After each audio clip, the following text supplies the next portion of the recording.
It's been 4 years since their clash. You think the bad blood would have ended by now, but it seems like there won't be any peace between these two. Here's why McGregor and Nurmagomedov don't get along. The first thing that created tension between the two was Conor's move up to lightweight. It comes as a shock to most MMA fans, but there was a point when Khabib and Conor used to be friendly. Hard to imagine, right? When Conor was on his meteoric rise, Nurmagomedov was a fan of his style. The Eagle tweeted at the Notorious One asking him for his shirt. The two met up and Conor presented his future rival with the merch. And that picture lives on to this day as a sad reminder of how time changes. I'm here. This guy didn't come. This is big disrespect.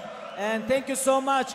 Tomorrow, 9 a.m., I'm gonna show you my weight. When Conor fought Auto Khabib, picked the Irishman to win. The Notorious One, on the other hand, predicted that Khabib would be the lightweight champ when he moved up. Again, he chose Justin Gaethje to sleep. 29-0.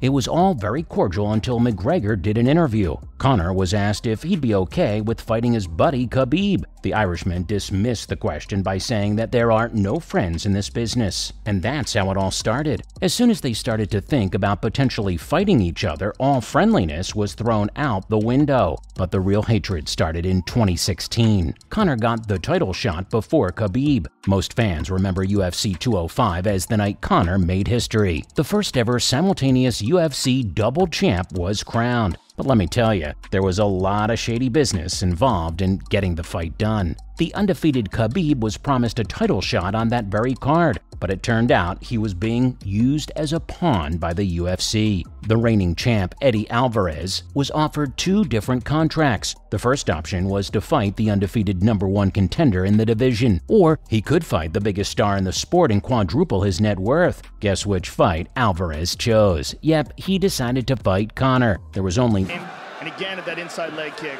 He's landing with the foot though. Gotta be careful of that. You can break your foot on that shin very easily.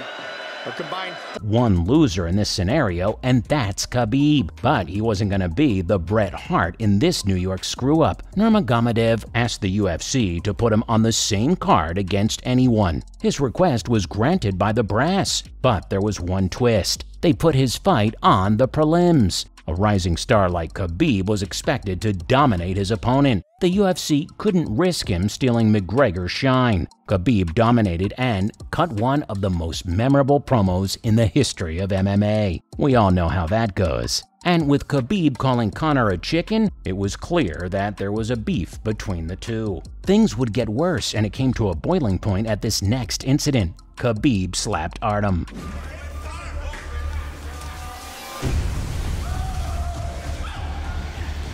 He knows, brother, right now, of course we cannot fight. Conor won the belt and didn't defend it for over a year. A new interim champ was crowned, but he got injured. Khabib was on his way to becoming an undisputed champ at UFC 223. Khabib Nurmagomedov, 28-0. Incredible. The standard upon which all lightweights will be judged. But during the fight week, Khabib had a run-in with a fellow Russian. Yes, I'm talking about Artem, who was also a friend and training partner of Conor. Lobov had been talking crap about the Eagle, and he found himself surrounded by the Dagestani crew. This is a classic example of mess around and find out. The video became viral, and although it didn't quite look like a slap, Khabib still grabbed him by the back of his neck while confronting him. As bad as it seemed at that point, things were about to get a lot darker. When Khabib surrounded Artem, it led a fire under Conor to do something, which led to probably the worst thing that could have happened: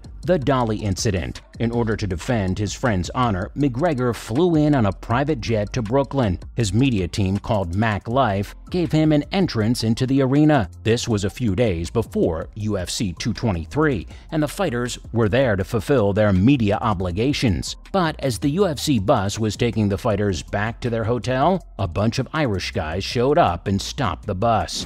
Conor McGregor goes to want to get revenge or respect. Go.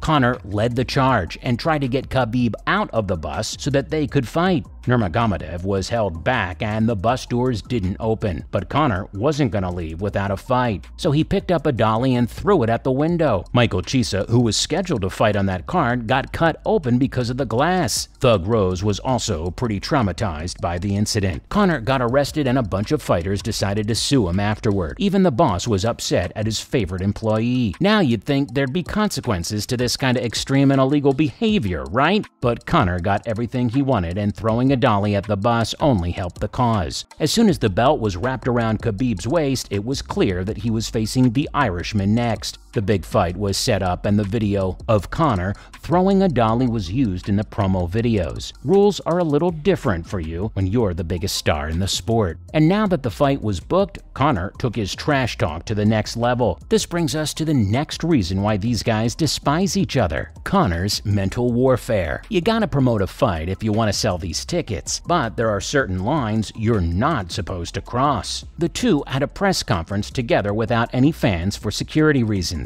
White called it the darkest press conference in the company's history. It was Conor doing everything in his power to get into Khabib's head for 40 minutes, and the champ, stoic as ever, tried his best not to indulge. But despite his best efforts, the two exchanged many words. Conor went after Khabib's country, faith, and father. There's a video on MMA on Point's channel which had a breakdown of everything Conor said. McGregor had done hours of research on the Eagle and his team. His goal was to expose all that information and get the Dagestani off his game. Unfortunately for Conor, it had the opposite effect on Khabib, who didn't let the trash talk disrupt his game plan. However, as soon as the fight was over, all hell broke loose, which leads us to the ultimate climax: Khabib jumping off the cage. It was a dominant performance by Khabib to defend his title, but even after Conor tapped, he hadn't had enough. The former lightweight champ decided to jump the cage and attack Dylan Dennis, who was in McGregor's corner talking trash. But it didn't stop there. Members of the Eagle crew jumped inside the cage and attacked Conor, and just like that, all hell broke loose. The brawl was contained in less than a minute, but it made a statement that despite finishing the fight, Khabib still had hatred towards his opponent. I was preparing for war, you know. I come inside the cage, I fight with this guy, and he tapped. I'm like... Since then, Conor has taken a few shots at his former opponent. He called Khabib's wife a Tao in a deleted tweet for covering her face. He also made fun of Khabib's late father, Abdulmanap Nurmagomedov, passing away. At this point, it's been over 2 years since Khabib retired. He's moved on from the sport entirely, but it was Conor who lost the fight, so it seems like it's hard for him to let it go. He'd love to run it back, but unfortunately, it's never happening. But even though we're never seeing them inside an octagon again, there's no guarantee that these two won't go at it the next time they see each other walking by. There are some people who just aren't meant to bury the hatchet. Hey, that's it for today. Don't forget to like and subscribe, and we'll see you in the next video.